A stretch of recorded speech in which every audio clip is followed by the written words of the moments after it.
How do you do, folks? I'm Barry Klein. This is another meeting of the Houston Property Rights Association. We do these weekly. This will be our last for 2014, and I want to welcome you all. I'm the president of the Houston Property Rights Association. We've been doing this since 1992, and we cover mostly local issues in the Houston area. And typically we have people come in who will talk about things that are of concern to them or to the city, and sometimes we have state and national issues that are talked about. Now, today I want to talk about something which has been ongoing all this year, which is a tactic of how to fix our government at the local level using charter amendments in home rule cities. In Texas, we have 350 home rule cities with charters, and citizen activists can actually write the law in those cities by circulating a petition with a charter amendment and getting that on the ballot. Relatively easy to do. You need only 5% of the registered voters. And 8 petition drives were launched this year, and 2 had to give up. They couldn't find enough signatures, but the others continued, and they're either finished or they are nearly finished. In one case, an activist up in the city of Willis, which is in the county north of us, she's trying to ban red light cameras. Now, she does not live in Willis. She lives in another city, but you're not prohibited from doing this. If you feel strongly about something, you can go in and ask the citizens, they who are registered to vote, to sign the petition. And she now has enough, and she'll turn them in sometime soon to put that issue on the ballot. And another one was turned in back on I think it was the 21st of November in the city of Elgin, close to Austin. And in that case, the goal is to stop the city of Elgin from subsidizing a rail link from Austin to Elgin. And hopefully that'll be validated and certified for the ballot. Well, it'll be validated hopefully within a week or two, and then it should appear on the May ballot in the city of Elgin. So, Jimmy, a question? Well, you mentioned that it takes 5% of the registered voters to get on the ballot, right, with a petition? Right. I was reading an interview with David Dewhurst in the New Texas Monthly. He said only 7% of the registered voters voted in this runoff election that we just had. So that's a very pitiful turnout for an election, just 7% of the registered voters voting in Texas. But I think it's quite reasonable because obviously your single vote doesn't really have any real change on events. In fact, we even had a presentation, you recall, from a Rice professor that shows it's very difficult to come up with an accurate count. That they've got different mechanisms to try and count and do recounts, and they still end up with some variance. So in a sense, your individual vote doesn't really make a difference. The elected officials don't do what you expect them to do or what they promise to do. So in my mind, it's not unreasonable for someone to simply say, those politicians will do what they want to do. My vote doesn't make a difference. What I advocate is actually putting policy change on the ballot with a charter amendment. I think that's a lot more rewarding. You actually get the law on the ballot you want to see there, and you can do it with a relatively small amount of work. So I've been talking to activists who plan to do more of this next year, and of course the springtime is a good time for block walking when the weather is very nice. And then most cities have their elections in May. You can actually have volunteers at the voting sites in May and get signatures on that day. So as I say, there's 8 of them kicked off. 2 of them have had enough success that they actually achieved their goal of stopping a couple of publicly subsidized projects to the total of a saving of $600 million. The streetcar project in Austin and San Antonio was killed because of that petition. And a high-rise office building in Midland that was going to receive roughly $100 million in tax dollars, that was killed because of a petition. It didn't actually get enough signatures to get the issue on the ballot, but it did generate enough publicity that the city council became uncomfortable about it and eventually the developer withdrew the request for the money. So even though it failed on one hand, it actually achieved its goal. Okay, now we have with us Walter Boyd. Walter, as some of you know, has been a member of a grand jury, and he has a sense of how they work and how they should work. He's also an attorney. And he called me a few days ago very, very upset because he'd read an op-ed in the paper by a couple of law professors trying to explain what went wrong with that grand jury in Missouri that's gotten so much publicity.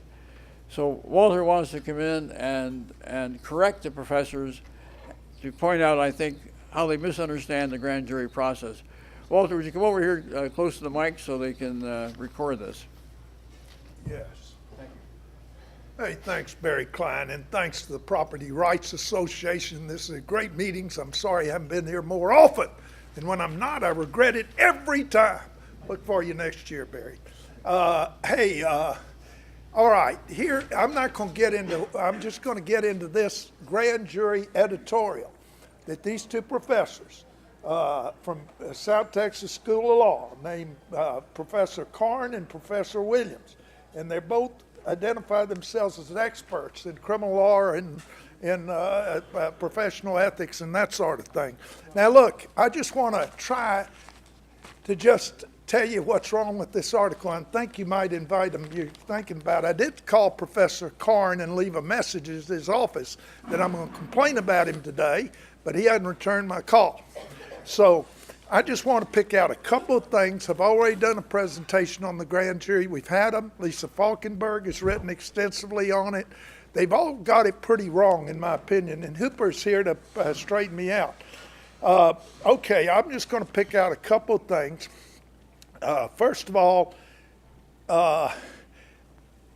he talks about the prosecutor in that Ferguson case, just throwing it up there like they all do, and he says he sort of caused the grand jury to misidentify their function, which is simply to him whether probable cause exists.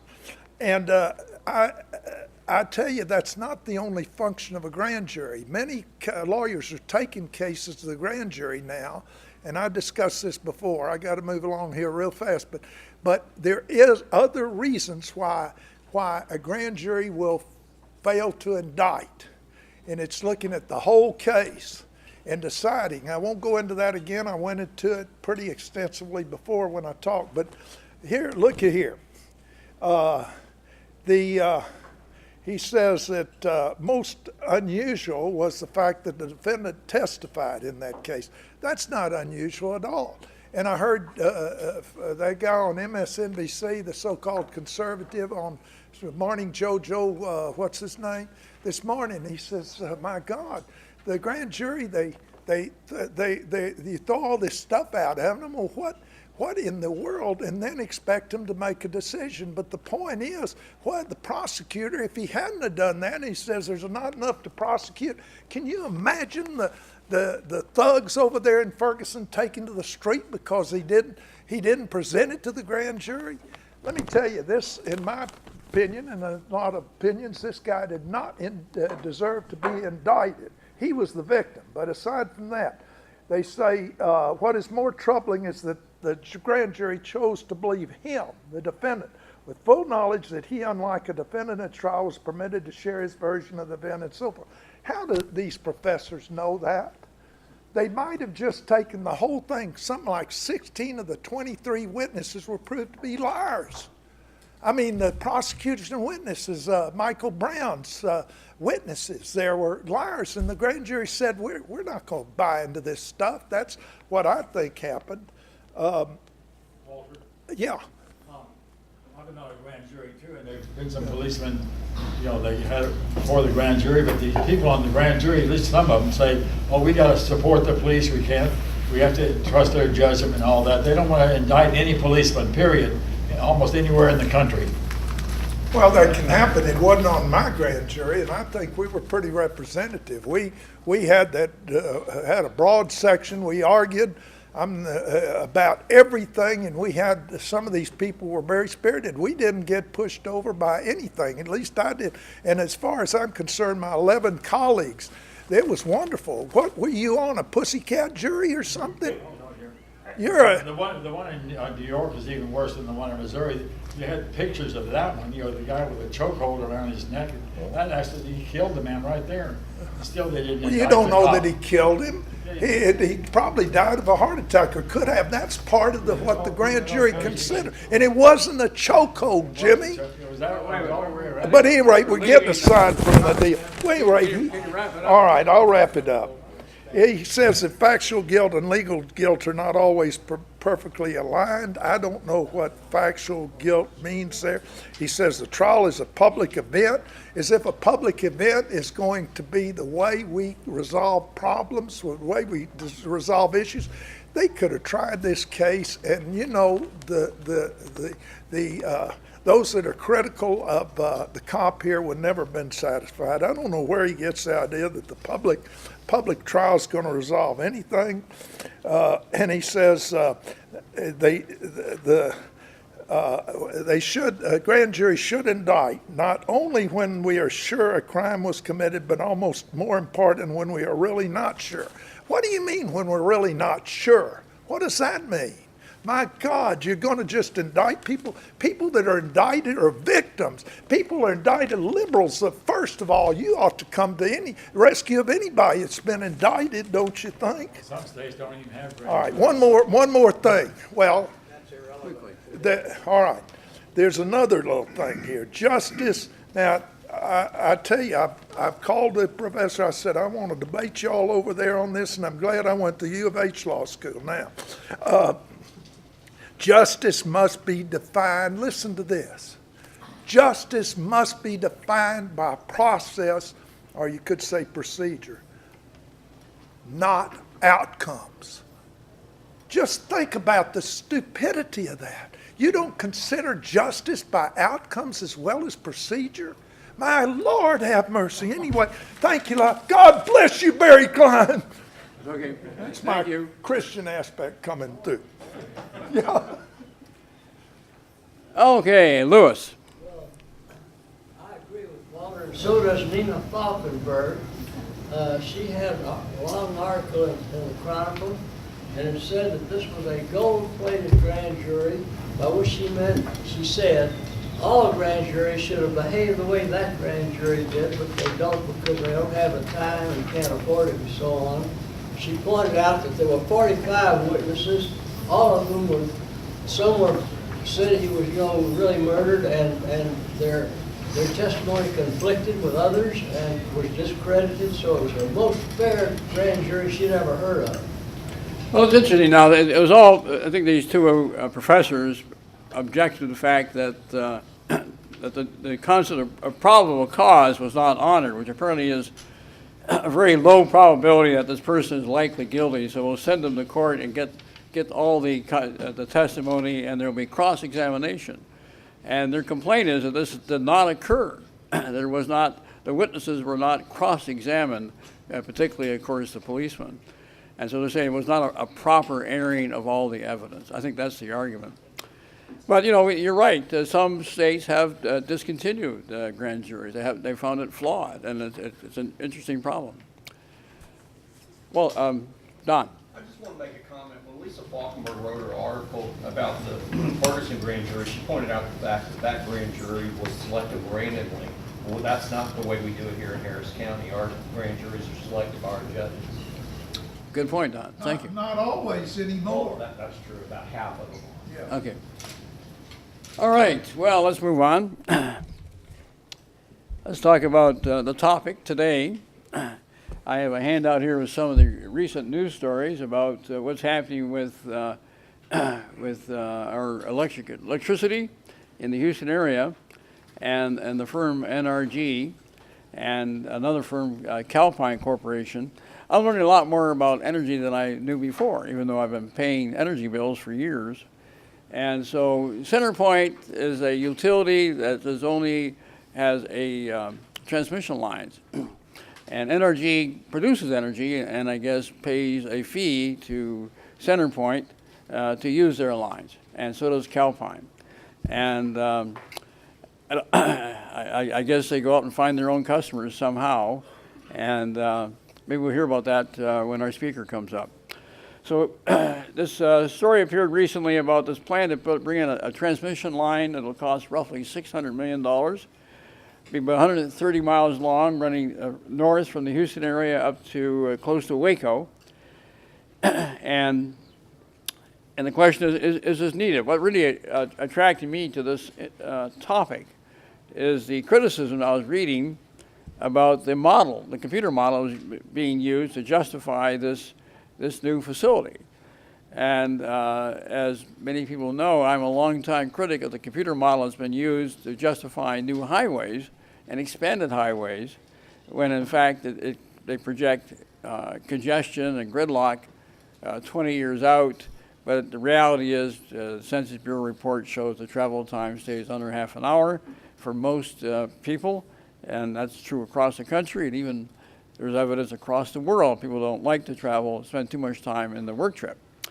So I thought that was useful to bring in a speaker to talk about that, because I think one reason we have bigger and more expensive government is because a lot of different agencies use computer models and are pretending that they know what the future holds and that they can build something expensive to deal with whatever problems the future may hold in whatever area of activity we're talking about, roads or energy or potable water or flood control. Billions of dollars are actually justified in expenditures based on those computer models. So walking you through the handlight, we'll move past the first two pages, then we'll move to the third page. Now this is a very recent, just a few days ago on the 24th of November, and this is quite a revelation to me that that NRG has actually embraced the idea of renewables. We'll be moving away from coal and even gas-fired plants, and they expect to reduce their output of greenhouse, I guess it's CO2, by 90% by 2050. And that's quite a goal. And I had no idea that was among their plans. And they actually expect to be getting involved in something called distributed generation. And they expect that people or companies will have their own little power plants on site. And as one consultant points out, at some point they think that the power grid will actually become obsolete and will be used for backup. It won't be the primary means for people to get their power. This is quite extraordinary, and I hope our speaker goes into it a bit. But it also tells me that NRG is very much in the camp of the Greens who want to get away from greenhouse gases.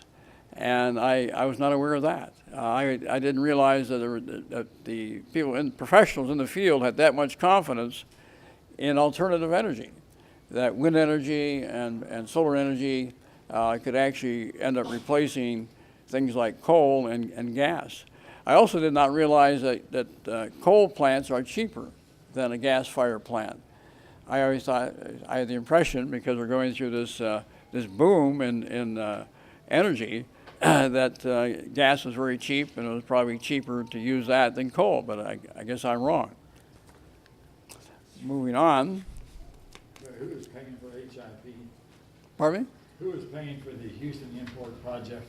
Well, ratepayers will in the network. Anybody who's part of the system that's controlled by I guess the state of Texas.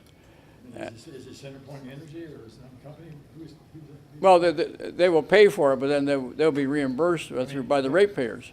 Okay, the project is being paid for by CenterPoint Energy, is that right? Well, they will build half of it, and then there's some firms in the northern part of this area where it's going to be built, who will also build and pay for half of it. But in all cases, they're going to be reimbursed by the ratepayers, by the users of the energy. Now, the next page deals with this is a 2-year article talking about something called capacity market and current caps. And apparently NRG wants to double the current caps on wholesale energy prices and to have Texas adopt a capacity market. These terms are very, very mysterious to me. And when I read the article written by the former business reporter for the Chronicle, Lauren Steffi, I still don't understand what those terms mean. But it looks like it could have an impact on what we're going to be paying for our energy. So hopefully our speaker can talk about that as well. So I think that covers my handout. Now I want to point out that one of our attendees brought his handout. This fellow is named David Allen. He's an electrical engineer, and it's his conclusion that NRG is demolishing some of its plants needlessly, and the outcome will be that we'll end up paying more for energy. Now, this has to do with, are we keeping up with the demands in the Houston area? And that's why we have to bring in more energy from the outside, or can the local power providers build to meet current and future demand? And David Allen has a point of view that existing plants which are still serviceable are being demolished, and the consequence will be that power will become more expensive during the peak period, and that'll benefit NRG's bottom line. Perhaps our speaker can talk to about that as well. And then lastly, our speaker has brought his own handout, which I think you all have a copy of. And this is titled Houston Import Project, which is the name they've given to this 130-mile high energy power line that's may be built. So let me give you some background on Mark Walker. Mark is Vice President of Regulatory Affairs for NRG Gulf Coast region, providing counsel and advocacy on wholesale and retail market issues, managing regulatory matters, and supporting NRG operations and development initiatives. He also serves on the Texas Renewable Energy Industry Association Board and is chair of the Clean Coal Technology Foundation of Texas. In the ERCOT stakeholder process, Mark has served on the, I don't know what this is, the ISO Board and Technical Advisory Committee. And prior to joining NRG, he was a Deputy General Counsel and General Counsel for the ERCOT. And prior to his ERCOT service, for 10 years, Mark was Associate General Counsel for the Lower Colorado River Authority, where he focused on electric utility and environmental matters. He has a BA from Baylor and a JD from the University of Texas School of Law. So I give you Mark Walker. All right.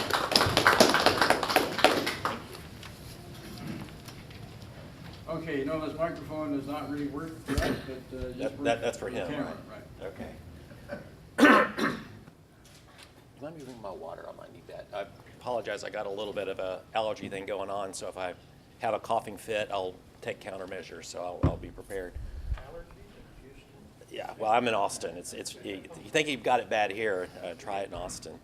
Well, thank you, Barry. I appreciate this opportunity to address your group, the Texas Property Rights Association. I think that's real appropriate for thinking about a project like this. I won't be addressing property rights specifically, but certainly the things that drive how property rights are affected is real important. So I certainly see your interest, and I appreciate you tracking me down and inviting me. And it's my honor and privilege to address you all. You've brought up a whole lot of other issues that I mainly came here to talk about the Houston Import Project, but I'm certainly happy to answer any questions. And I'm glad I brought David Knox along with me, our communications director, who knows a lot of detail about a lot of our initiatives. One thing I did want to point out, you did mention our sustainability goals. One of the really important parts of that I think you need to understand is that part of that initiative is changing the way we look at using coal to make electricity, in particular carbon capture and using the captured carbon for enhanced oil recovery. And we've got a project that we can talk about. Dave actually knows more about it than I do, our Petronova project at our Parish coal plant. We're actually going to be capturing 90%, for about 200 megawatts of the generation of one of the units. We're going to take the CO2 and use it for enhanced oil recovery at an oil field about 80 miles away. So when you think about these sustainability goals, I think we try to look at it in a way that makes sense from a business perspective and from an economic perspective. And so I think things like that are going to really help us achieve that goal in a way that makes a lot of sense. I think you have my handout. I'll just kind of go through this, and feel free to jump in with questions at any time. That's probably works best for these kind of presentations. First, want to make it real clear that NRG supports reliability. I mean, reliability is important to us. We are a customer of the utilities that we interconnect with, like CenterPoint, and we support reliability projects when they're needed. And our position is that in this particular case, the case has not been made that the project is needed. We think, and I'll get into this, we think there were unreasonable assumptions. The load forecasts that were used were inappropriate and inconsistent, and certainly didn't use the best information that's now available to ERCOT. And by the way, maybe a little bit of explanation. ERCOT, that stands for the Electric Reliability Council of Texas. It is what in the ISO, for my bio, that means Independent System Operator. And basically, ERCOT is the organization that's in charge of making sure that all the utilities and generators are working in a way and dispatched in a way that keeps the system stable, and that load is served by generation every instant in time. And there's a lot of complexity there. I was there for myself for 5 years, so I know a lot about how that works. But anyway, just when I say ERCOT, that's what I'm referring to.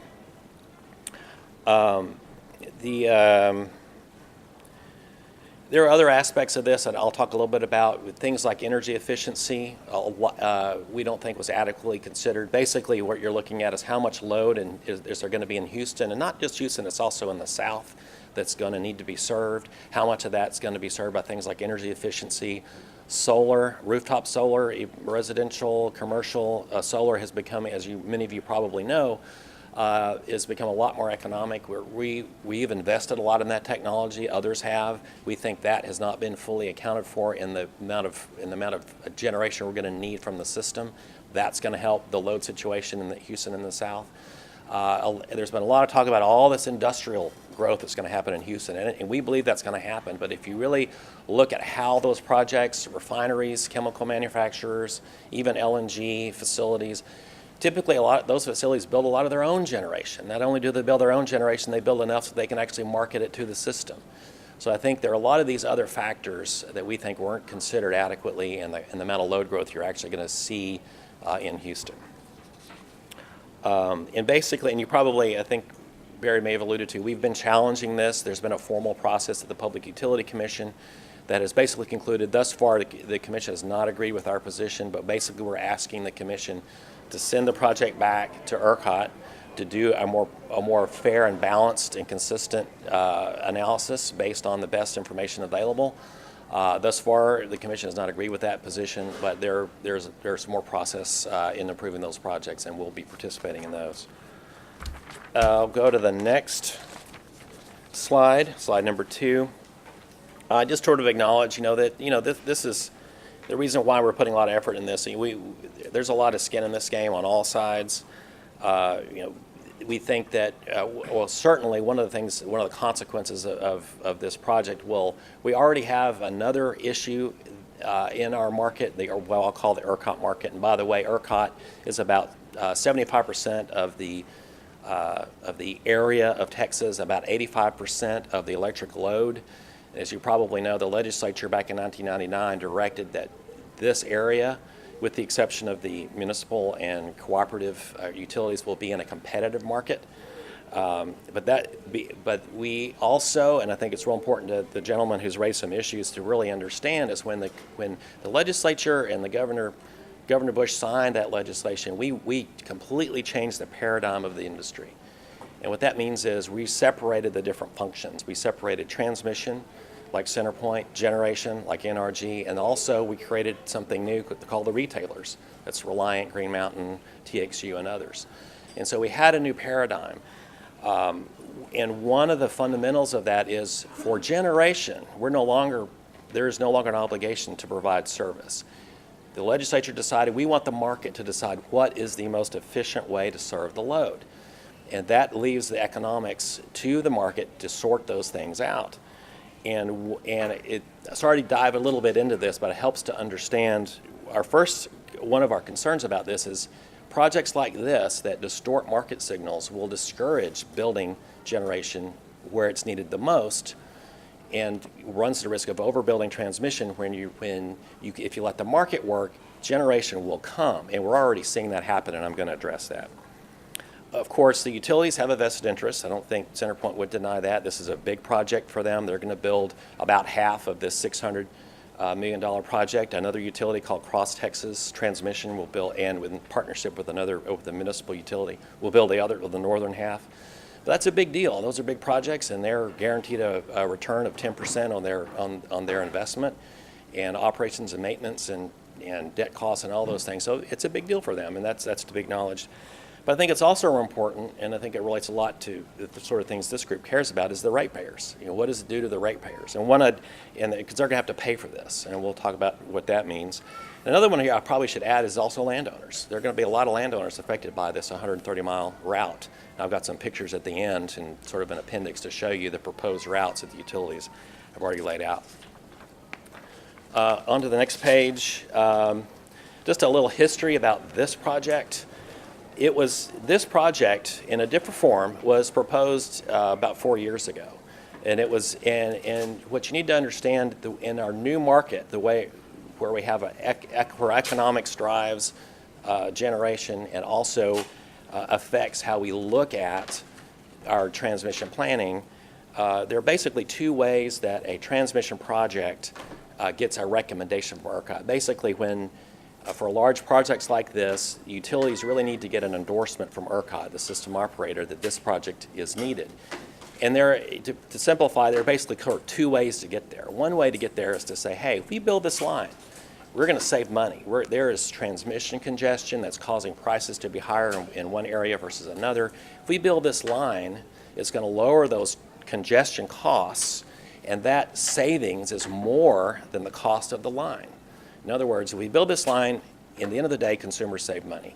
Well, that was attempted several years ago, and they were not able to pass that test. Some of the rules got changed along the way based on some direction from the legislature, but at the end of the day, they did not meet that test. And so the other path to get there is through reliability, to show that we need this line not because economically it makes any sense, doesn't save the ratepayers money, but we need it to address some reliability concern. And that's the path that we're on now.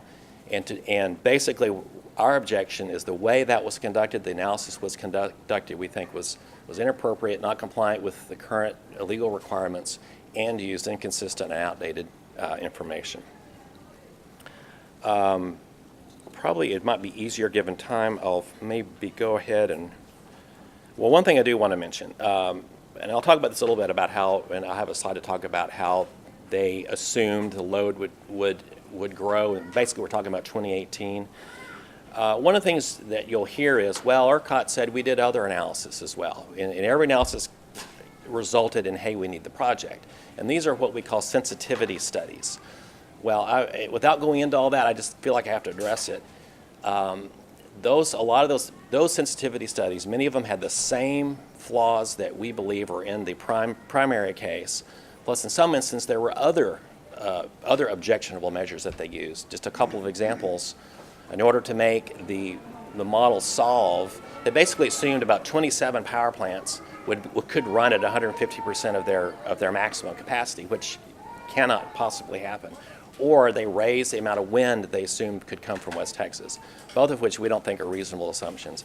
But anyway, I thought it needed to address that because you may hear that, the ERCOT and others have said, well, we've looked at it other ways, and we still say the project's needed. Just wanted to put a marker there.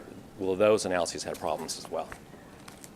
I'll go to the next slide, slide 4, and that kind of lays out, the basic, one of the key, one of the most important reasons why we have concerns with and we object to the process is basically what ERCOT did, and I've got the picture there.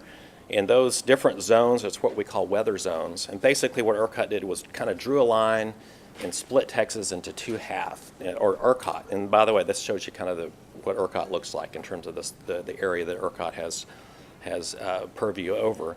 And they took that and they basically, for everything south of that blue line, they looked at two different forecasts, and I won't get into all the details, but one of them is basically generated by utilities, and the other one is generated independently by ERCOT, the independent system operator.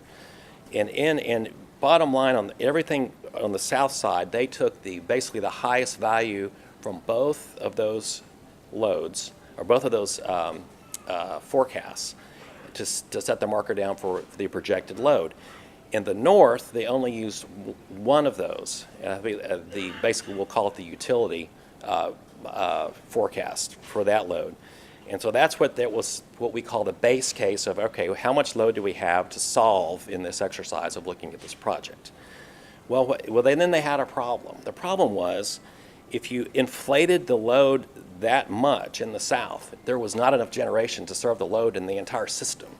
So ERCOT had to do something about that, and we believe there are appropriate ways to do that, because by 2018, more generation is going to show up. The question is, we don't know where, because we have a competitive market that drives decisions about when projects are built and when they're retired, and when you have that kind of investment, and demand response and other resources as well. So ERCOT had to do something. So what they did was, they left the South basically at this, what we think, an overstated, unrealistically high level of load that couldn't possibly really happen. And in the North, which is already using a lower forecast, they turned it down even more, by 15%, in order to lower it so that there would be enough apparent generation to solve the whole system. And basically what that amounts to is, assuming from between now and 2018, the load in the coast and the south would increase almost 20%, but the power demand in the areas north of the blue line would decrease by 7.5%. I think that kind of on its face just kind of defies common sense. But that's the basis for the analysis. And I think, so that's about the forecast. So we'll get to another point, but that's about the forecast. So we object to that style of forecast. The next piece of the puzzle, and basically a lot of this analysis happened last year, by the way, in 2013, and actually some before that. Well, there's this other debate that I'm not going to talk about today about resource adequacy. How do we figure out how much power reserves we have? Because ERCOT has a standard. We need to have enough power supply in the system to serve the load, plus a margin. Right now it's 13.75, it may change. So ERCOT has a separate process to figure out, do we have enough power to serve the load on the hottest day, the highest load that you're going to have, usually it's in the early August, plus that margin. And that's called a planning reserve. Doesn't mean that's what's going to happen in real time, but that's your planning reserve. Well, in that process, there's a big fight going on, and I won't go into all that, and some of us were arguing for some pretty important market changes that probably we believe are going to have to come back. Yes, sir.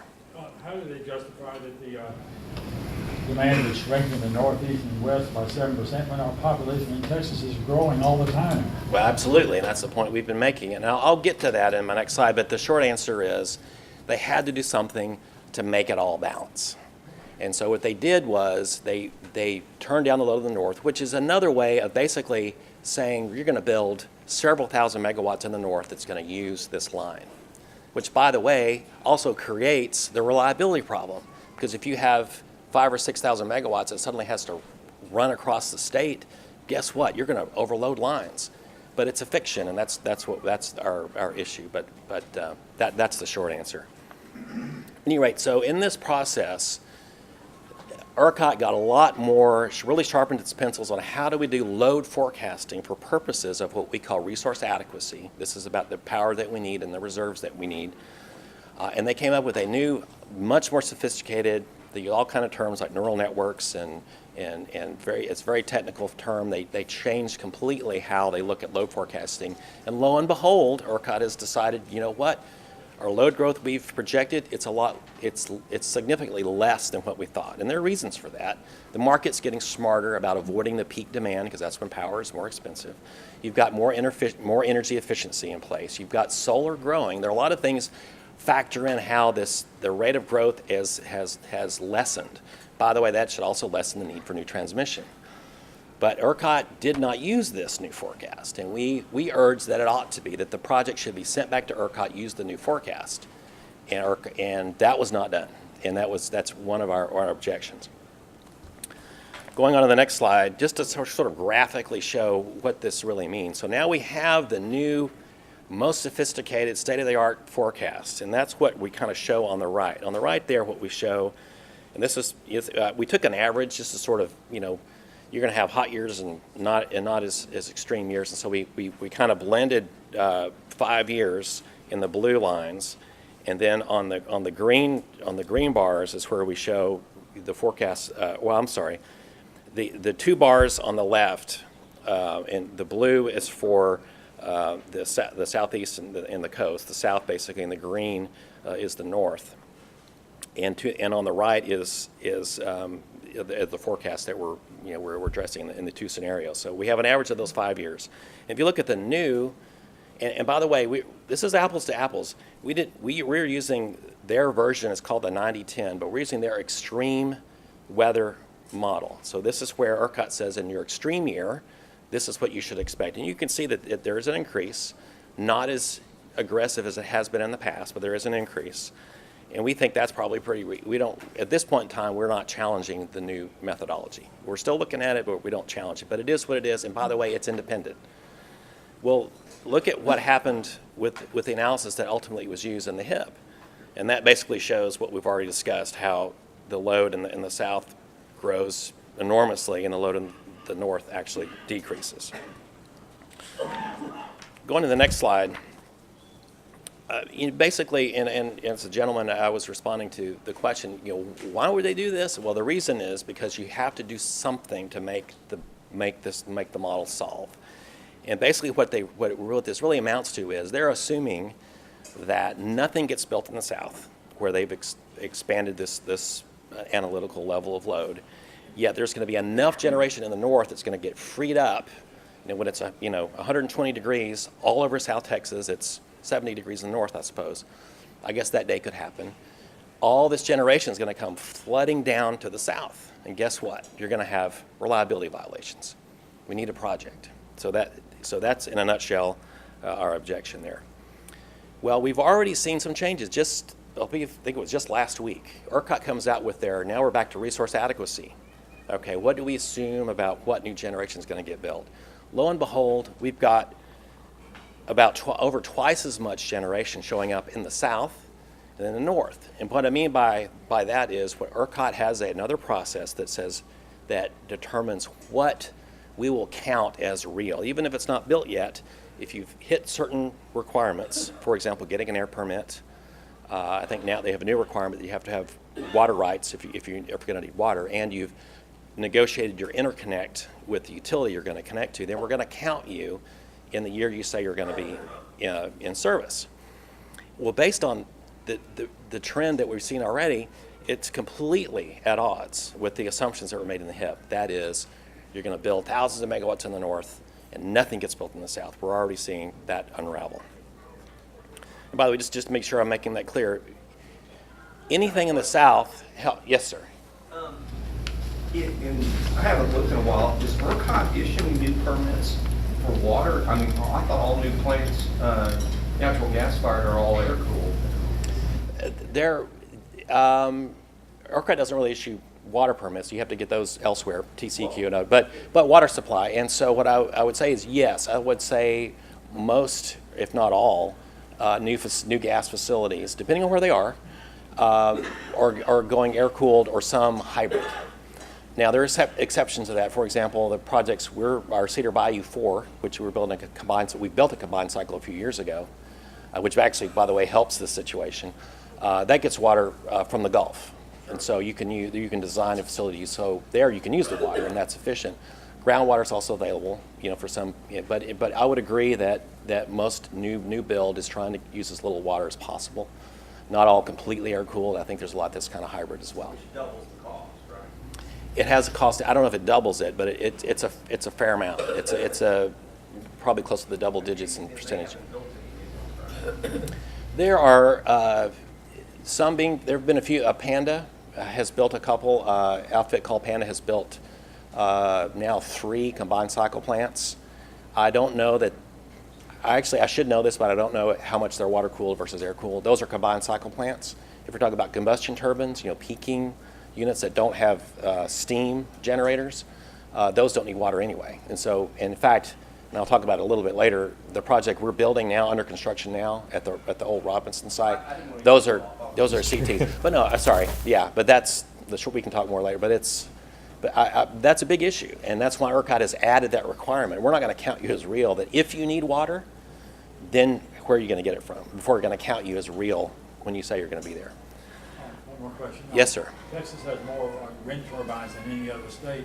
I believe most of them are in the north. Do you think they factored in the energy produced by these wind turbines? Absolutely. And in fact, for purposes of this latest report that I'm talking about, ERCOT has a new methodology of counting how much, because when you're talking about power reserves, you want to know where is that wind going to be on the hottest day of August. So ERCOT used to just have a number that they just applied. They now have enough historical data that basically what it comes down to is they'll count on about 12%. So if you're talking about 100 megawatts, we'll consider 12 of that's going to be there on August the 4th. If you're out west, or actually if you're not on the coast. If you're on the coast, it's a different story. The coast, as you probably know, gets windy in the hot afternoons, and that's a good thing because it's more coincident, what we call more coincident with the peak. ERCOT's analysis now counts that as 56%. So yes, the intermittency and based on historical data, that is being considered in how they're coming up with these numbers. Do they have enough transmission lines to put all the electricity coming out of the turbines? For the most part, yes. There's a big project that you may have heard about called the CREZ, Competitive Renewable Energy Zones. Spent about $7 billion building lines out to West Texas to be able to bring that back. And in the South, for the most part, there are some exceptions. The transmission is pretty reliable for those as well. And by the way, talking about, just let me with this one point, it's not just, when you think about this issue, don't think just about Houston. It's really the South, because we don't have those sort of constraints from the south to the north. There are some, but not nearly as significantly. So it's not just building power locally. Anything built south, there's, for example, another project that's underway, I think in Wharton County, that's actually going to help relieve the need for this, and I think that's also included in these latest numbers. So it's not just in Houston, it's also in the South, because power plants in the South will help relieve the need for this project. Yes, sir. Is this transmission line going to bring new energy suppliers into the Houston marketplace? And we don't have the option of contracting with for our electricity now? If there are, we don't know who they are. That's one of our criticisms, because you got to remember, planning for new supply, it takes time. It takes 3 to 5 years from the point where you say, I'm going to build this plant, going through the study process, getting your air permits and all those things. We've not seen, and this project has been moving along, has been talked about for a long time. We don't see it. If there were companies out there that anticipate to use this line, I think you would expect to see some more activity there, and I'm not aware of that. But I think what you have to keep in mind is the way ERCOT looks at this is market-wide. Does the cost of this project reduce the cost of energy enough to make it worthwhile? In other words, if you're saying, well, we're going to get more supply and that's going to lower the price, I think that's a valid question. But that's what we looked at 4 or 5 years ago, and they didn't pass that test. They said even if you did that, the amount that you would reduce the cost for that, basically that's based on congestion, that is not as much as the cost of this project. I mean, they were talking about $600 million project. You got to pay for that capital cost and the debt service and the rate of return of the utility. The rough cut on that, we assume about 1/6 of that in the first year that tails off over time. Well, I'm a current Centerpoint customer, like probably a lot of people here.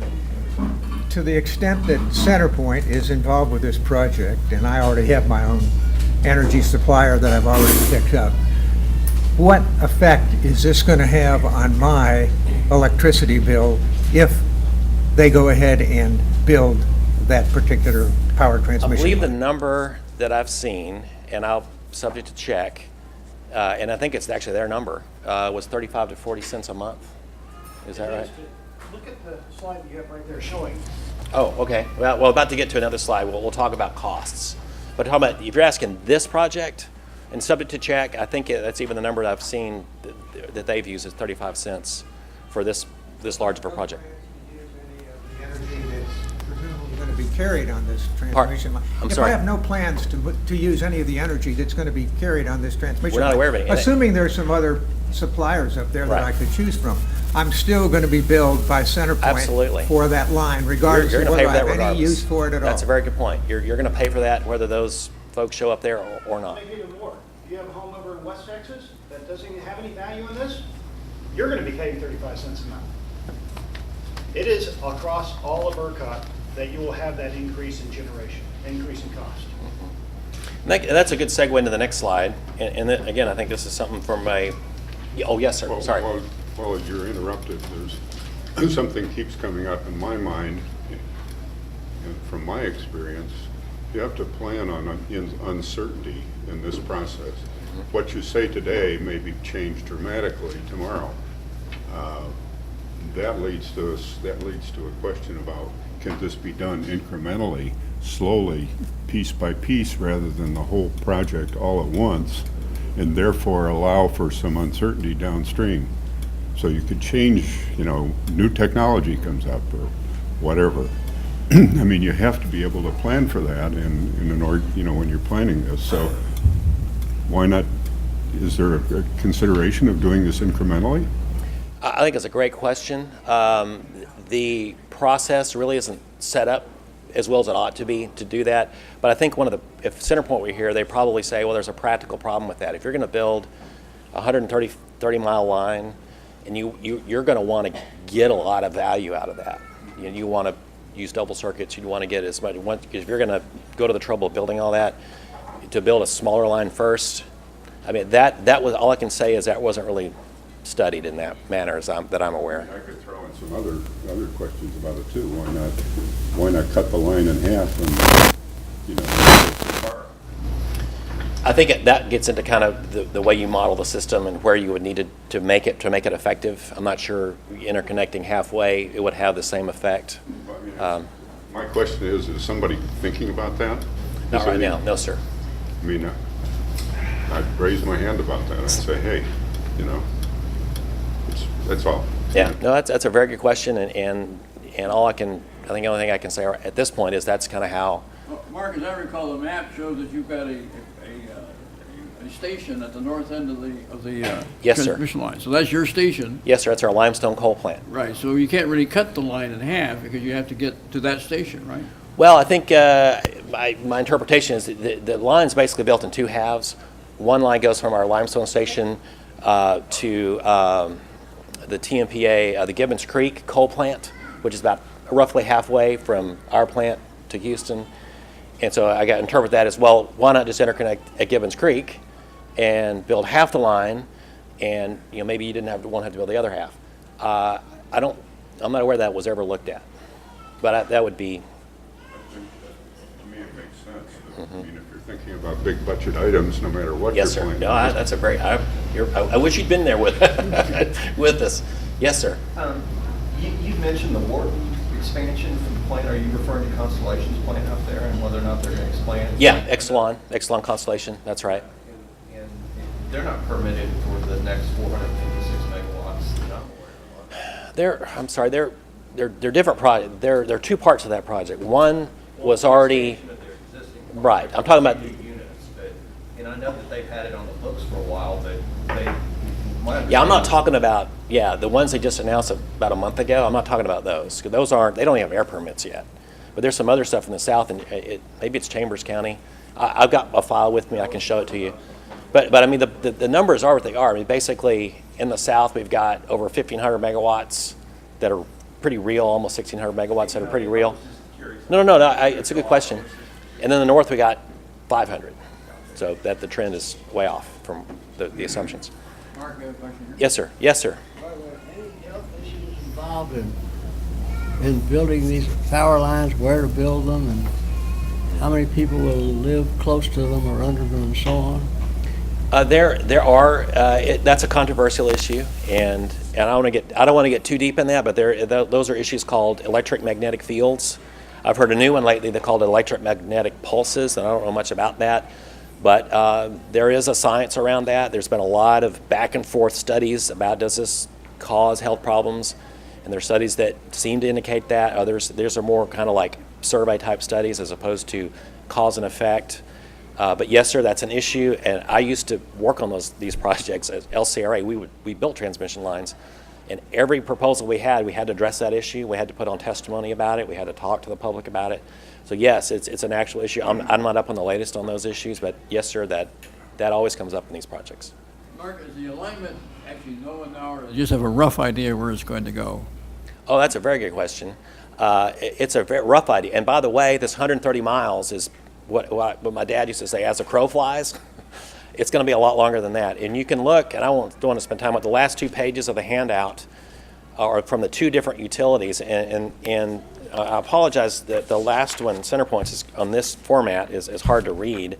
But basically it shows you all the different, these are alternatives. The way the process works at the PUC, the utility is required to offer alternative routes so that the public has an opportunity to comment on them. You can look at different environmental impacts, cost issues, in terms, you have to, if you're zigzagging a line around, that's a lot more expensive, what kind of towers you use.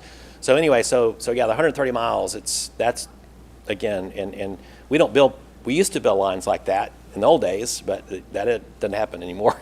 They're much more secure, typically more circuitous. Question over here? Yes, sir. For what reason do they become circuitous? If you're trying to avoid sensitive, well, most of the time it's landowner issues. There's a landowner that says, look, and a lot of landowners, I think, try to be reasonable, say, look, if you're going to put the line on our property, please put it on the fence line. Don't put it down the middle. And so the commission has to balance issues of cost and the rights of landowners to enjoy their property. And so but you also you need to avoid things like national parks, environmental sensitive areas, and those kinds of issues. Yes, sir. Yeah, and that's like you don't want to. You have to. There's a certain. I'm forgetting 500 or 1,000 feet. You want to stay at least that far away from a residential structure, for example. Let me just finish up on this, because this organization here has been very involved in the issue of eminent domain and taking away private property rights. I was there in the public meeting on the proposed railroad from Houston to Dallas, and all these Grimes County people just came out in arms, just mad as hell. I notice on this thing that they're gonna run some more transmission lines through Grimes County. Yes, you sir. know those people? I will They tell you, come at you with sir, pitchforks. I will tell you that there was an open house a week or 2 ago, and I might send you an article about it, but those folks are riled up. I will tell you what, they are riled up. So yes, sir, I don't know what's going on in Grimes County, but they are riled up about this. Yes, ma'am. Have you factored in, the South Texas nuclear power plant or its lifespan and so forth, and the other ones around the state? The nuclear, Have you factored that in, the lifespan of these? for this particular project, I don't think that really has come up, but I will tell you, we're in the process of extending our license for another 20 years. Our current license is up in a couple of years. No, It's it's still about 15 to 20 years for the current license, and we're looking at Oh, wow, extending okay. it 20 years beyond that. Okay, so I'm glad you corrected The me. original So license of a nuclear plant is 40 years, and you can extend it for 60 years. that's right, of course. with Yeah. The approvals. But we're already in the process of extending it beyond the 40 year, which were they were in 89, right, is when we came Late 80s, online. yeah. So yes, ma'am, there's no, in this analysis, I think the assumption is the existing nuclear facilities are in good shape and are, For the time being. yes, ma'am. You're just talking about people. Pardon? You're just, for this conversation, we're just talking about people. Peak demand. The transmission's all about, we got to be ready for that worst day, the hottest day, and with some contingencies. If you're going to have a line out here or other things, it's very complicated. Exactly. That's right. Where's your nuclear plant? It's near Bay City in Matagorda County. I thought that was CenterPoint's plant. That's South Texas. It used to be owned by HL&P, and when the company separated, it went to ultimately to Texas Genco, which was bought by NRG. So it's changed hands a few times. We actually own 44% of it. CPS That's right. San Antonio owns 40%, and Austin Energy owns 16%. Yes, sir. Let me make a couple of maybe unwarranted assumptions. I would assume if you all had used your models and fiscal forecasting, and you had found that this particular system was going to have a beneficial effect on NRG's bottom line, you would be here supporting this project for us. And so I've got to conclude that since you're here wanting to not support it, that you've already done analysis that this is not going to be good for NRG's bottom line. We're going to have too much competition for energy in the Houston area, too many suppliers that aren't needed, which harkens me back to the same things that the Railroad Commission used to do with transportation. When somebody would try to come in and start a trucking company, they say, oh, you need a certificate of need. You got to prove that you've got customers here. You can't take a risk and start to provide a service and let the consumers decide. We, the Regulatory Commission, i.e. ERCOT, i.e. The Railroad Commission back then, they've since obviously taken that away from them, we get to decide whether the consumers will benefit from more competition or not. And so I can't imagine why any rate-paying person in Houston, other than the fact that they're going to put some additional money into our rate base. I mean, we'd have to be taking a bet, and we don't get to vote with ERCOT, so I don't know what that means for me as a supplier. But theoretically, I'm in favor of more competition for different energy companies coming into Houston, and I don't think we should have people in regulatory commissions and other places lobbying to keep new producers out of the marketplace. We don't do that in any other industry. We don't have McDonald's lobbying to keep Burger King out of your neighborhood because they say, we're already making all the hamburgers that everybody wants. Well, I want to make 2 points on that. Well, a third point. I'll make a preliminary point is conceded. Does this have an impact on our bottom line? Absolutely it does. That's why we care about it. I'd be disingenuous if I didn't acknowledge that, and it's not insignificant, okay? Second point, if the analysis was done in a fair, and so understanding that, if the analysis was done in a fair way, they used a consistent forecast. They didn't use this scaling methodology that we've never seen used on this scale before for any other project. If it was a fair and balanced, transparent process, and the need was still there, we don't have a problem. And we've said that from the beginning. You talk about competition. Yes, sir. I would have a third point, but yes, sir. If you. A lot of people don't know if the need is there. I mean, people that are providing services, if I go into business, I'm hoping that consumers will flock to my business. I don't have to prove that somebody's going to need something before I bring it into the marketplace.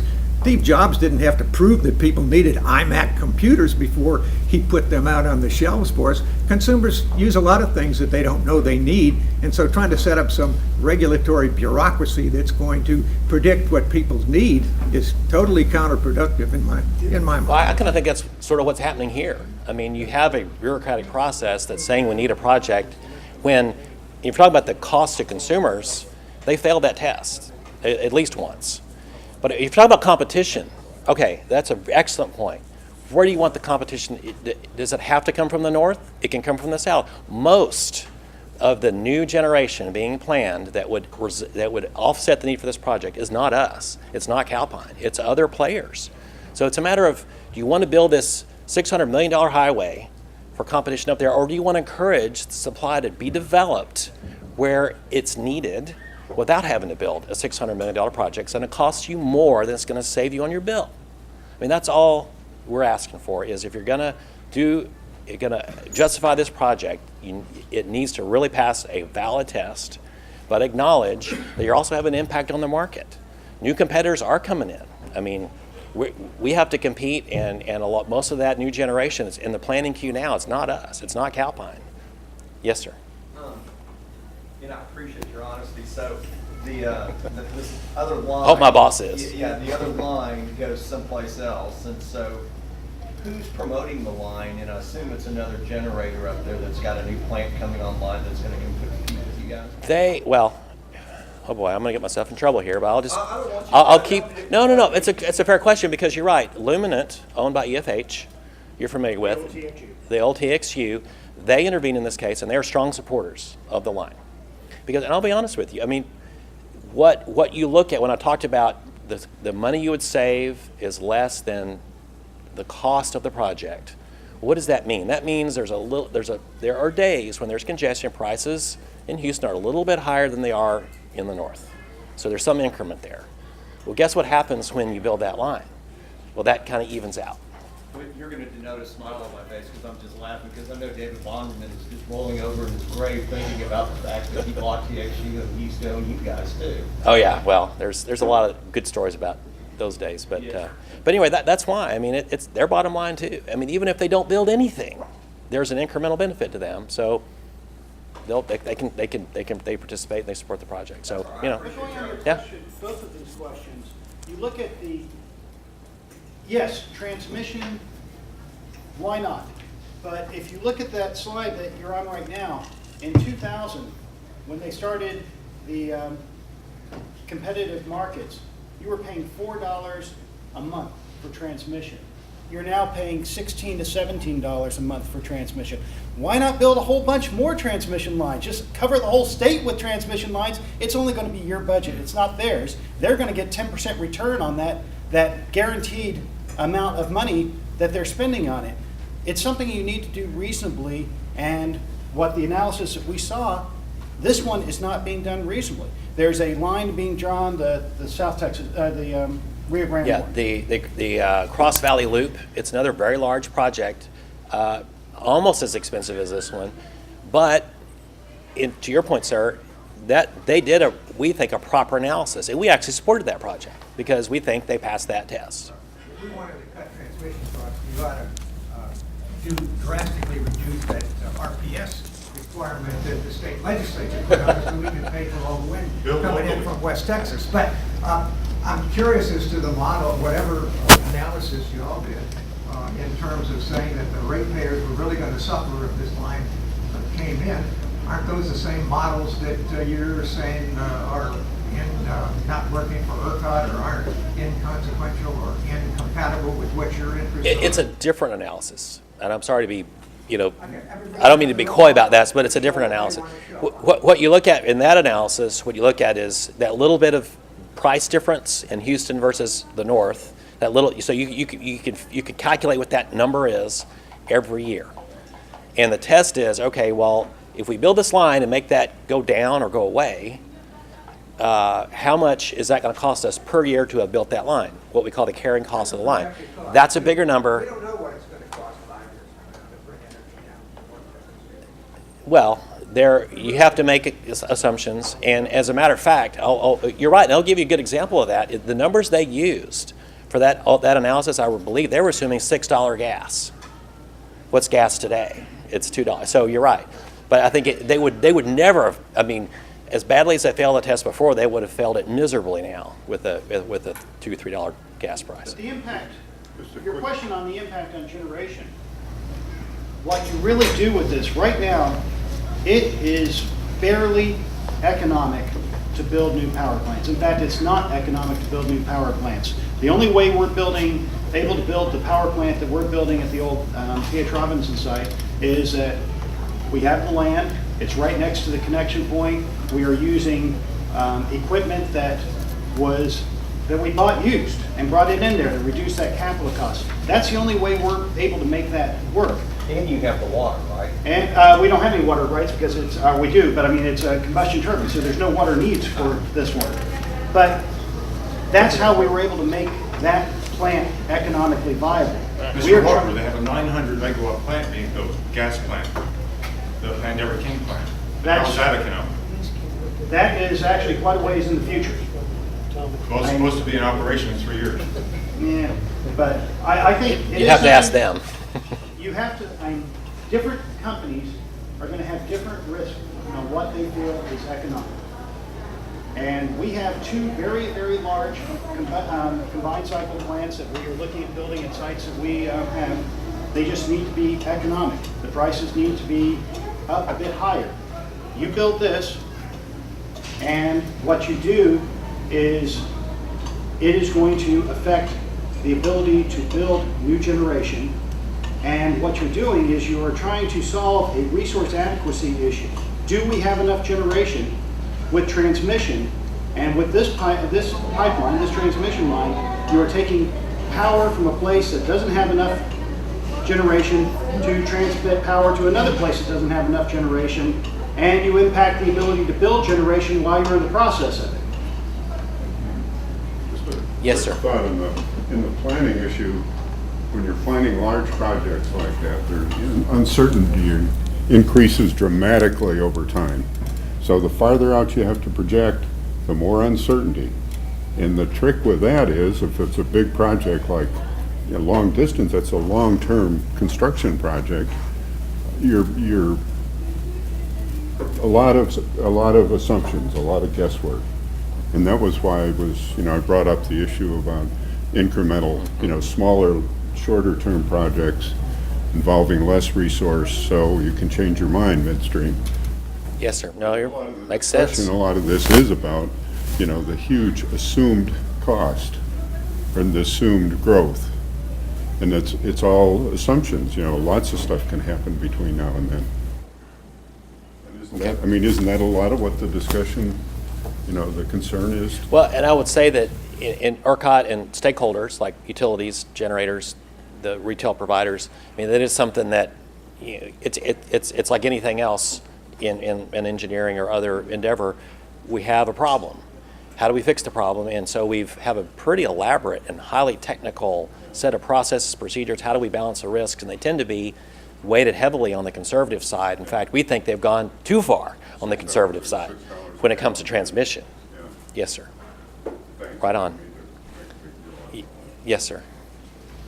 Yeah, I'm concerned in this state and city and everywhere else, seems like with the government involvement and so on, that we seem to have these plans and projections and votes and taxes and increases and so on, and then we do all this and everything's approved, and then they go off and do whatever they want anyway, so it's like then they say, well, why wasn't the public involved, when we were doing this? Well, when the public has been involved, they don't do what they promised anyway. Take, something like the lottery is supposed to be going to schools, and so on, but they just, so what reason do we, I'm sort of wondering why I'm listening to this. I hate to be, complaining or something, but if we agree on something and they propose it and they agree on it and they plan it and they set it up and so on, is it really going to happen that way anyway? I'm not sure I understand. Is that a question in there? I want to be sure. Can we trust the people who are planning to do whatever what they ultimately come up with? Are they actually going to do what they say? Well, I will tell you. Well, no, I'm an ERCOT alum, okay, and I've from a utility as well. So just full disclosure, but they're good people. They're friends. I know their kids. We're kind of a close group. If you think about it, it's kind of like a small town. People who are in this industry, they're good folks. But I think a lot of folks are driven by different interests, different objectives. Whether it's being as belt and suspenders reliability, or whether you want a competitive market to drive the efficiencies that you can to give customers better choices and better prices, it's a conflict.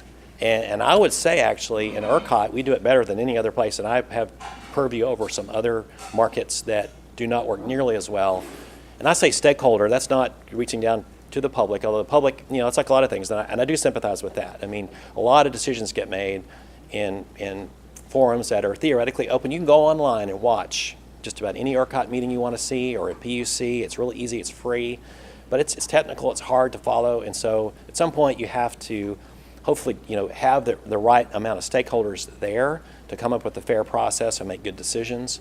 I actually think it works well, but we don't always agree. And this is one of those instances where we think something's out of whack, and so we're standing up as a stakeholder in that process.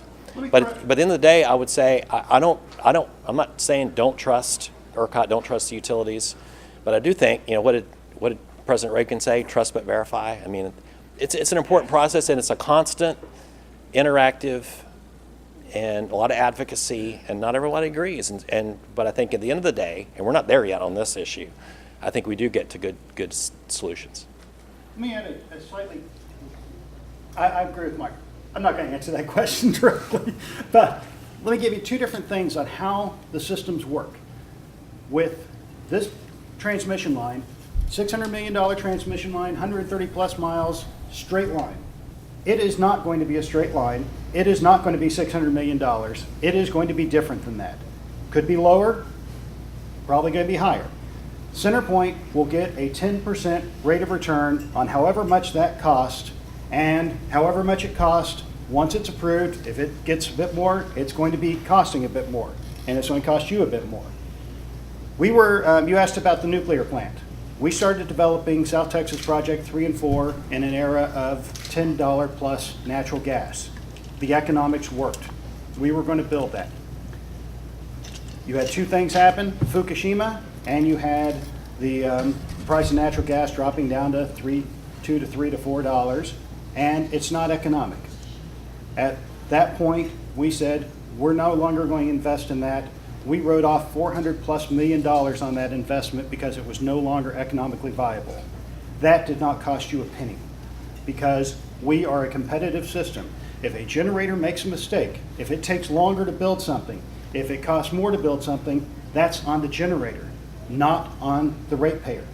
So in your question of hey, if we go and we approve something and it goes off and becomes different, well, with the competitive system, it doesn't make any difference to you because it's not going to cost any more. I have a That's a good question. point. Yes, sir. Can you explain the difference between ERCOT and the PUC? Yes, sir.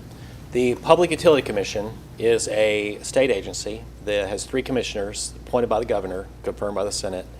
It has jurisdiction over all utilities, generators, retail providers. They regulate telecommunications, and now they have water rates as well. So it's a state regulatory agency. And by the way, I think it's one of the best run that we have in the state. But I'm not saying that to get brownie points, but it's the truth. I mean, compared to a lot of I've dealt with.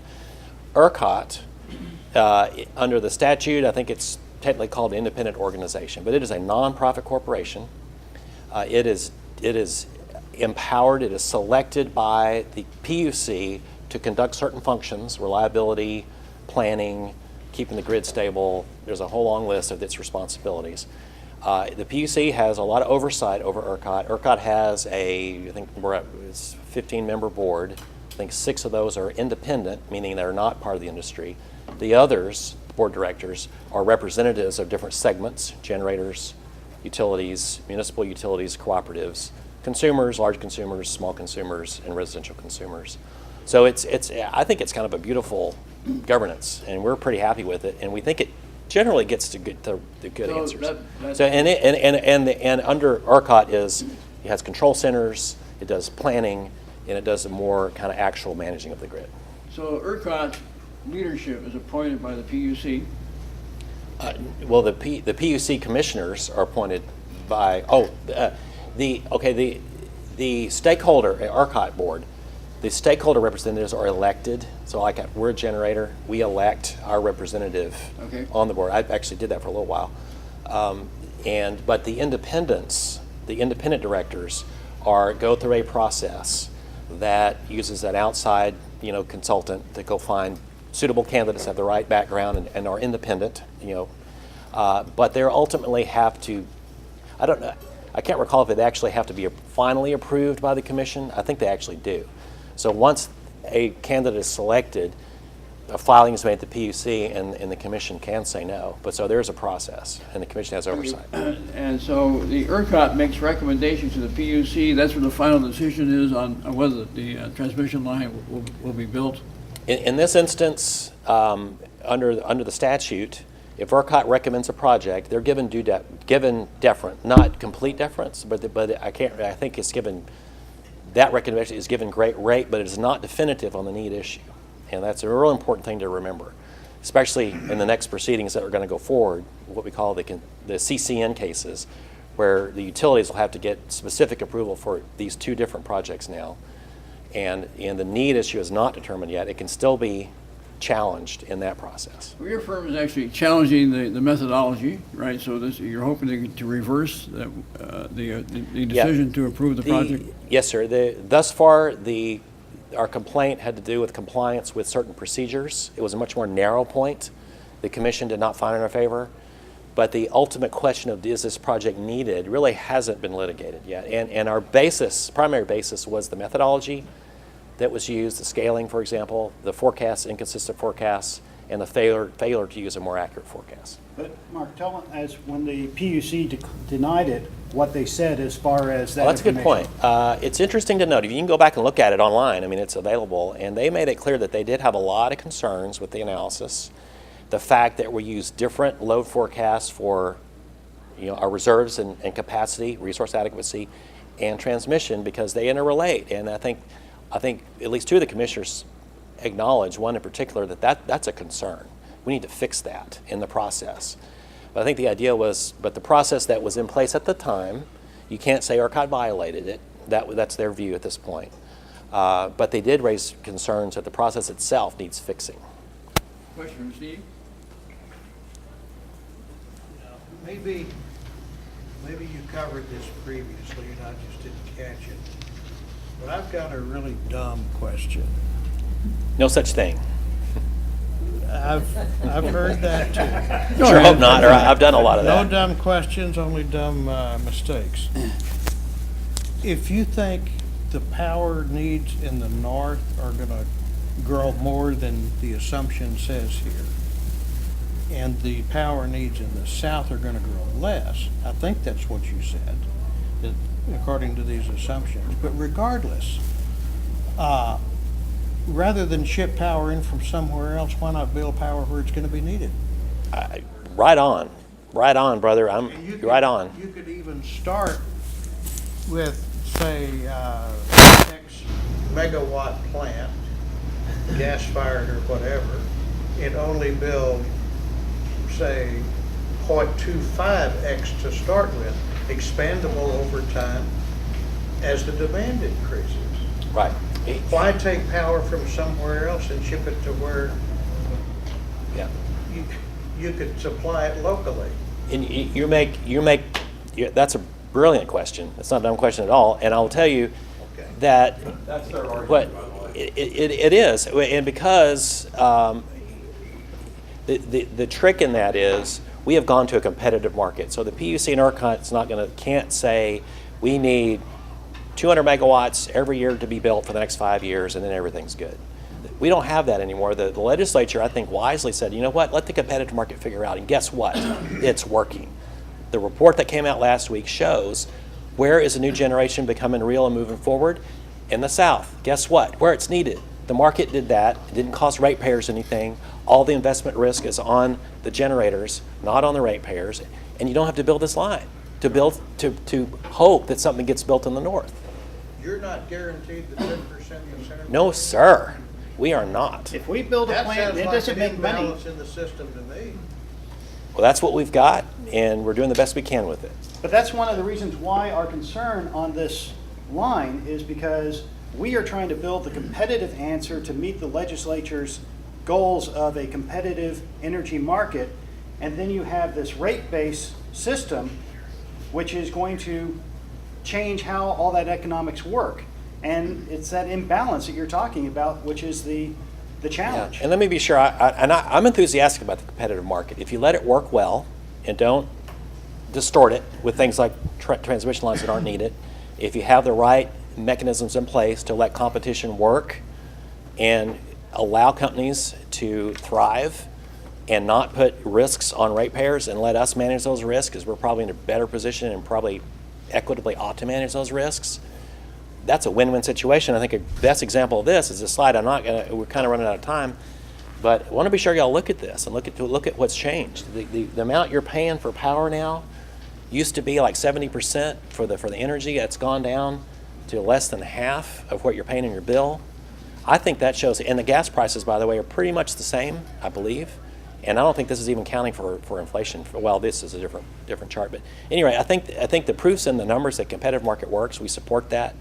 But it's got to work well, and we got to get a fair shake, and we got to be sure that these other costs aren't pushed out. Now, there's a place for regulated. You don't want to have 3 different companies building transmission lines in the same place. That's just inefficient. We understand that. You're going to have it, but I think that's why you have to have a lot of oversight. and only build what you really need, and don't do it in a way that's going to inhibit the competitive market from providing the service at a lower cost. To give you an example of how this is working for you, let me go one thing and then but I mentioned about the nuclear plant, that we shut it down when it was no longer economic. In Georgia, under a rate base, they're continuing to build that nuclear plant that they had, and it's already having Cost schedule overruns. problems, cost overruns, but it's okay, it's on the rate base. With that Petronova carbon capture system, we are building it in Texas in an energy-only market. The reason why we're doing enhanced oil recovery is to provide the money to pay for that carbon capture system and actually turn that carbon dioxide into a revenue stream that makes money. Over in Mississippi, they're building one that's just being cost to the ratepayer. The competitive market is doing a wonderful job of putting those controls on the generation so that, hey, if you're not efficient, if you're not effective, it's not going to work. Would there be any way to make the transmission competitive? Or at least in terms of they're not planning on building new transmission capacity until you and the consumers demand it through the market. It seems distorted to me for CenterPoint to be getting the guaranteed 10% and the rest of you folks not. The one piece of that is kind of being discussed, and is when you talk about competitive, part of the problem, that's the challenge we have, is the timing to build a project like this. Takes several years, so that's a problem. But we think that's manageable. But there has been talk about how, and we did this with the CREZ, and we talked about the CREZ earlier. There was actually a competitive process. The PUC identified what projects do we need. There were a lot, and let's have a competitive process. Put it out for bids, and guess what? It worked. And I think some were asking, well, gee, could we do that for any big project like this? You get more competition. We got new players. We have utilities that were never in this market before that came in and said, I can do it at a lower cost. But please do have a look at this page. And If somebody is watching this tape and wants to contact you, how do they get a hold of you? And who is this other fellow here? tell them to I'm talk to Dave- him. I'm He doesn't Dave let Knox. me talk to people. I do As you can the obviously talking see to people why. outside of the company. Well, And we want to thank you for coming very much. And the public hearings, when are they going to be? Okay, so going forward, the public meetings, I think they're called public meetings, but they're basically kind of like open houses. Several of those have already occurred at different points along the line. I don't know that there's one been in Houston yet. There's been one in Grimes County. There's been one in I think, Jewett, near our plant. And I think Houston's, I think have had some, but I can't remember. Anyway, so that happens. The utilities take back that information, and then they finalize which routes alternatives are going to do. And so basically, we think probably February, March, they'll actually file it. Is there an easy way to contact you? A telephone number or something that you want to give to this camera? I'll defer to my communications director. Give us your cell phone number. I think we're going to have to wrap this up. Thank you, Walter. Yeah. NRG, David Knox. David You can Knox, find I'm him. on the He's my website, man. NRG.com. And you can find me very easily. Yeah, and he's my, easy to find. He's on all my our phone press number is releases. on there. Yeah, yes, sir. Mark, thank you very much for being willing to Thank you, come in Barry. and talk Thanks about for this. I inviting think me. we Thank got you all. A brain full of information. Last meeting of the year. We'll see you next year on the 9th of January. Merry Christmas. Hey, thanks. That was good. Thank you.